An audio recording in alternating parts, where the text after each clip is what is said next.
Chapter 30. When Su Fengnian, who was sitting high on his horse, saw that familiar figure, he hid in a corner of the pure jade palace and poked his head out. When this person saw His Royal Highness, he shrank back. Su Fengnian raised his horsewhip and angrily shouted, "Bull Rider! If you hide again, I'll bring people to flatten the pure jade palace and throw you and the tortoise camel tablet off the small lotus peak."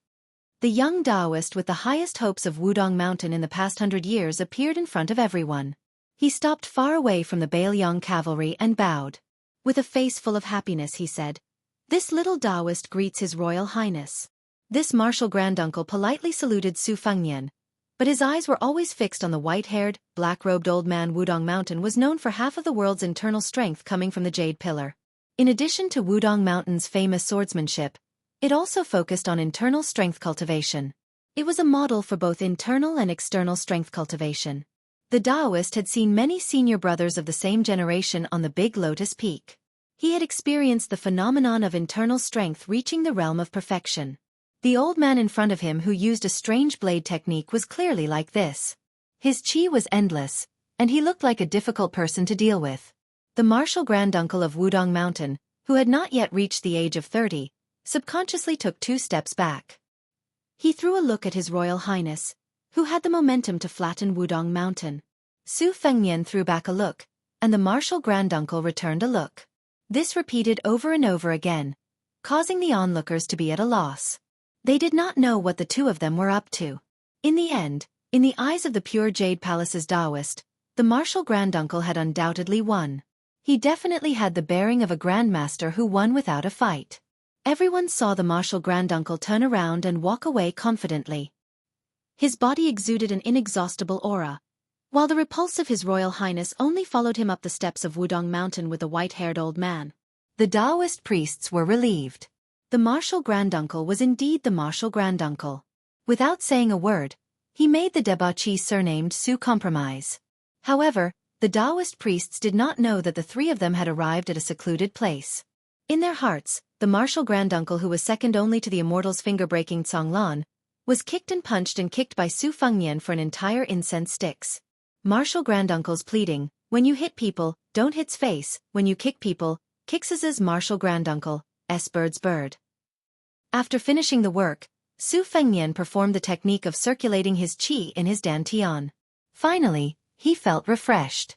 Leaving behind a forbidden erotic book, Su Fengnian swaggered off. However, he did not descend the mountain. Instead, he took old Kuei along a narrow winding path carved into the blue stone floor of the cliff, and ascended to the Jingle Palace hanging on the precipice. The most remarkable thing about this palace was that there was an altar for praying for rain built out of the cliff, resembling the Big Dipper. According to the Taoist classics, it was said that the purple cloud immortal of Wudong Mountain had once ascended on this altar. The Jingle Palace was usually not open to the public. Some scholars who were looking for secluded places could only return without finding anything outside the palace. However, Su Fengnian was able to take the old man to the Big Dipper altar because of his father. The wind on the mountain was chilly. The old man sat cross-legged, his clothes fluttering in the wind. He narrowed his eyes and looked at the distant peak and the sea of clouds. With light steps, Su Fengnian stood behind the old man with the saber. Only then did he stabilize his body. He could barely open his eyes and could only sit down, coincidentally hiding in the old man's shadow. Su Fengnian strenuously shouted, "Old Grandpa, how's that little Taoist skill?" The old man seemed to be puzzled and said, "His martial arts are mediocre. He seems to be the same as you.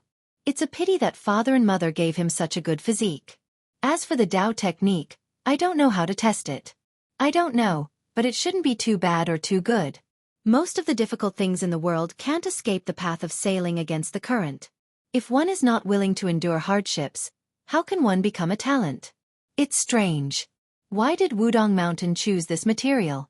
Could it be that it's the same as the descendants of the Zen sect? I can't figure it out. I can't figure it out."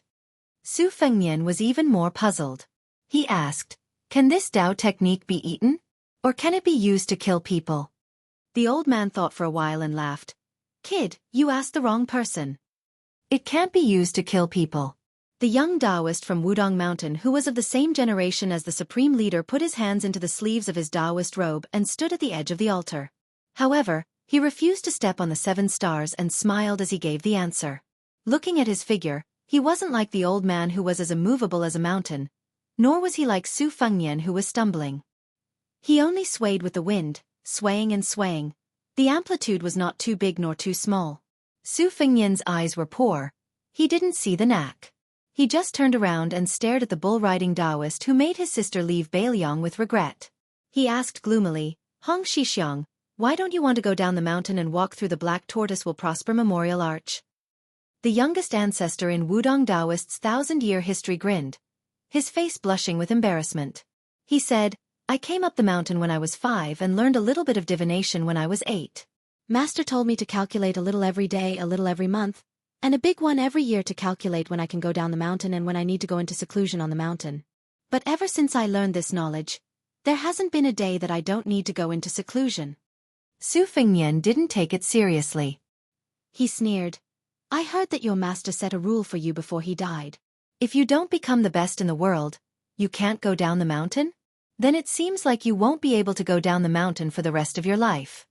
The Taoist with an extraordinary name still kept his hands in his sleeves and laughed. It's true that I'm the best in the world, but I eat the most and read the most.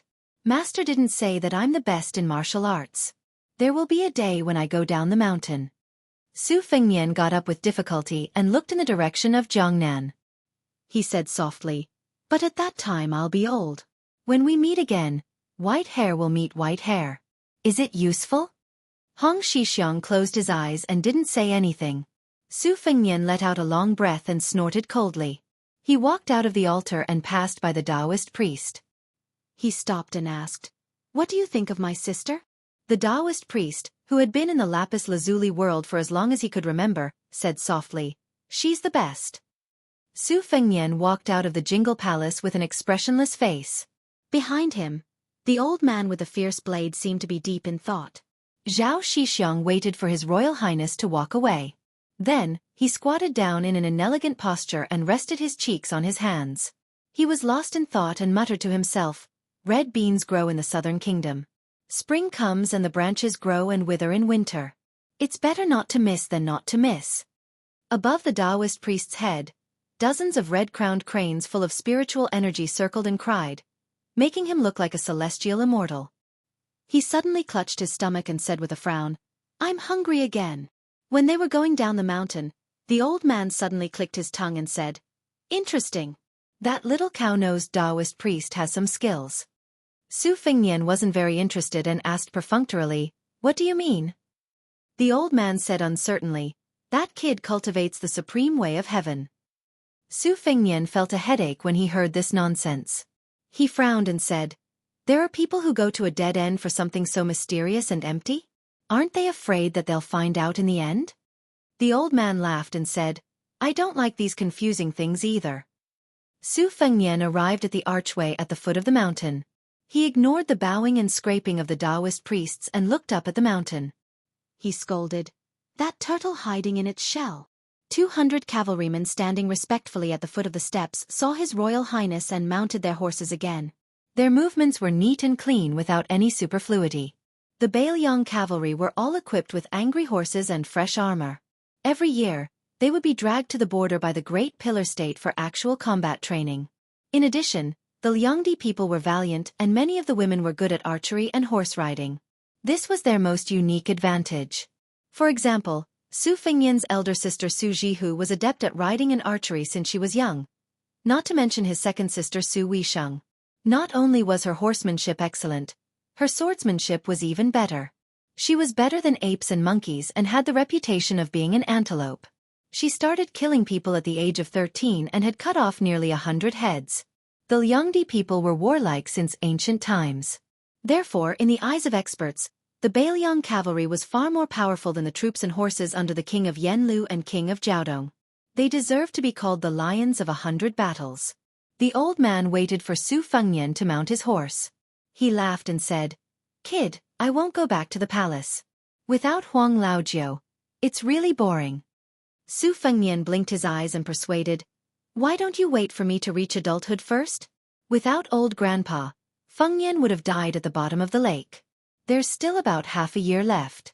I'll prepare some good food and drink for old grandpa. I'll repay your life-saving grace as much as I can, okay? The old man thought for a moment and then nodded his head in agreement. It could be seen that this saber hero actually did not dislike the Baelyong's most important disciple in front of him. They galloped all the way back to the palace. When they just entered the city, it started snowing heavily for no reason. It was crazy. Su Fengnian was shivering from the cold. When they reached the door, the eager gatekeeper tactfully handed over a top-grade fox fur coat with both hands and carefully put it on His Royal Highness. He was more attentive than serving his own parents. Su Fengnian mumbled. He didn't know if old Huang had brought enough clothes. After saying goodbye to the old man, he went straight to Yu Youwei's courtyard alone.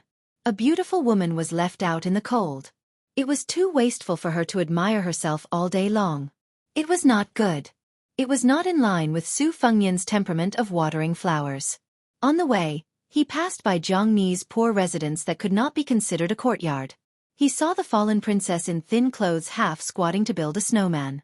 The snowman was half the height of a person. After she finished, she did not look happy when she saw the snowman. Instead, she looked at the snowman with resentment. Then, she took out the divine talisman that she was relying on. With a swing of her dagger, she chopped off the snowman's head. Su Fengnian felt a chill down his spine. Did this crazy girl think that the snowman was him? Su Fengnian coughed a few times and then walked over. Zhang Yan'ai was originally flustered, but when she saw that it was His Royal Highness, she was relieved and slowly put away her weapon. When Su Fengnian came closer, he saw that her hands were red and covered with ice or frostbite. She looked like a pitiful servant girl who was bullied in the laundry department. Su Fengnian sighed and squatted down to rebuild the snowman's head. In Zhang Ni's eyes, it was naturally pretentious and disgusting. Su Fengnian clapped his hands and stood up. He gently asked, "Do you want me to buy you some warm clothes?" Zhang Yan'ai coldly said, "I think it's dirty."